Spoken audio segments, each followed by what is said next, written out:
आपको श्री गोपाल नारसन का नमस्कार। डिवाइन मिरर हिंदी चैनल में आपका स्वागत है। आप सभी को मकर संक्रांति की बहुत बहुत बधाई। आइए जान लेते हैं आज की कुछ खास चर्चित खबरें। ऑस्ट्रेलिया के पर्थ में रह रही 21 वर्षीय तालिया जेनी 7 लाख रुपए प्रति माह का वेतन पाती है, यानी 84 लाख रुपए सालाना। साथ ही एक साल में 4 महीने की उसे छुट्टी भी मिलती है ना कमाल। लेकिन 21 वर्षीय तालिया जेनी जो काम करती है वह बेहद कठिन है। वह 40 डिग्री तापमान में 12 घंटे से ज्यादा समय तक रहकर प्रतिदिन खदानों के अंदर मशीनों के टायरों की मरम्मत का कार्य करती है, जो बेहद रिस्की है। एक्सपायरी दवाइयाँ किसी काम की नहीं, यह कहना गलत होगा, क्योंकि हर दवाई एक्सपायरी डेट की हो गई है तो उस दवाइयों का उपयोग आप बाथरूम की नालियां साफ करने व जिन पेड़ पौधों में फंगस या कीड़े मकोड़े लग गए हैं उन पर इन दवाइयों का घोल छिड़कने से पेड़ पौधे अच्छी ग्रोथ करने लगते हैं। कभी पूर्व प्रधानमंत्री राजीव गांधी के करीबी रहे मुरली देवड़ा के पुत्र पूर्व केंद्रीय मंत्री मिलिंद देवड़ा ने आज कांग्रेस की प्राथमिक सदस्य से त्यागपत्र दे दिया है। उन्होंने कांग्रेस के बजाय अब शिवसेना का झंडा थाम लिया है। पंजाब सरकार ने कड़ाके की ठंड के चलते कक्षा 5 तक के बच्चों की छुट्टी 21 जनवरी तक बढ़ा दी है, लेकिन कक्षा 6 से 12 तक के स्कूल सुबह 10 बजे से 3 बजे तक नियमित खुलेंगे। पाकिस्तान के पूर्व क्रिकेटर दानिश कनेरिया ने अयोध्या में बन रहे राम मंदिर को लेकर एक पोस्ट शेयर की है, जिसमें उन्होंने भगवान राम को अपना राजा बताया है। उन्होंने कहा कि हमारे राजा श्री राम का भव्य मंदिर तैयार है। उन्होंने जय श्री राम लिखकर भगवा ध्वज भी प्रदर्शित किया है।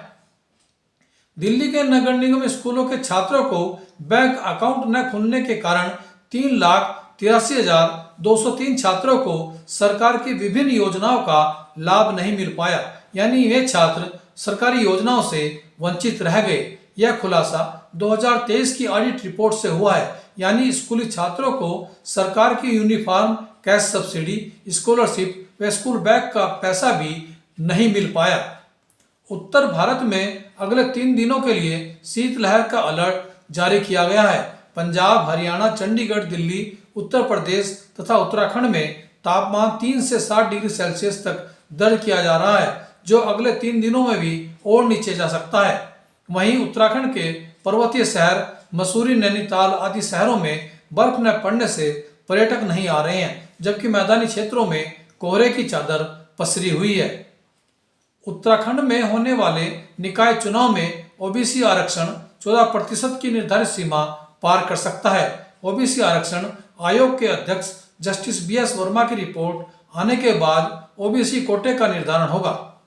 अयोध्या उत्तर प्रदेश में ही नहीं, उत्तराखंड में भी है। देवप्रयाग तीर्थ को उत्तराखंड की अयोध्या माना जाता है। स्कंद पुराण की माने तो देवप्रयाग का नाम स्वयं भगवान राम ने रखा था। रावण वध के बाद ब्रह्म हत्या पाप से मुक्ति के लिए भगवान राम ने देवप्रयाग में प्रायश्चित तप किया था। ब्रह्मा कुमारी चीफ रही दादी जानकी कहती थी कि ब्रह्मा बाबा कहते थे कि बच्ची तुम चलो मैं आता हूँ, यानी हर सद्कार्य में ब्रह्मा बाबा उनके साथ होते थे और वह कार्य सफल हो जाता था। देखिए आज का यही हमारा प्रेरक वीडियो। पूना में बाबा आया था। बाबा को मैंने सवेरे में 5:30 बजे बाबा के पास गई। तो बाबा के पास गई तो मैंने कहा बाबा, कुछ ऐसे ही प्रोग्राम पूछा सर। कहा बच्ची तुम समझती हो मैं माँ हूँ, खाना बना रहा हूँ। तो बाबा को सवेरे सवेरे हम बच्चों के लिए गरम गरम ये ज्ञान का भोजन खिलाने का वो स्वरूप मेरे सामने आता है। सवेरे बाबा कैसे गरम गरम खाना, गरम गरम ताज़ा ताज़ा हम बच्चों को खुराक अच्छी मिलनी चाहिए, तो वो फिर सबको आता है।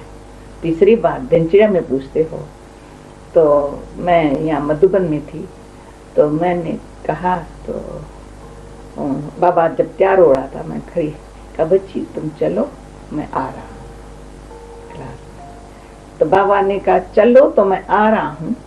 तो ये जो बाबा का बोल और दृश्य है, तो जब भी कोई प्रोग्राम होता है विदेश में या कहाँ पर भी कोई भाषण होगा, कोई प्रोग्राम होगा, कैसा भी होगा, तो ये बाबा की सूरत सामने आती, बच्ची चलो मैं आ रहा हूँ। अब भी मैं क्लास में जब मुझे कहते क्लास कराओ तो मुझे कहते बच्ची चलो मैं आ रहा हूँ। ये समझो न, मैं ख्याल भी नहीं करेंगी ना, ये मेरे सामने बाबा की बोल और सूरत का हो, दृश्य का हो या शक्ति का हो, और बहुत मेरे सामने आती है।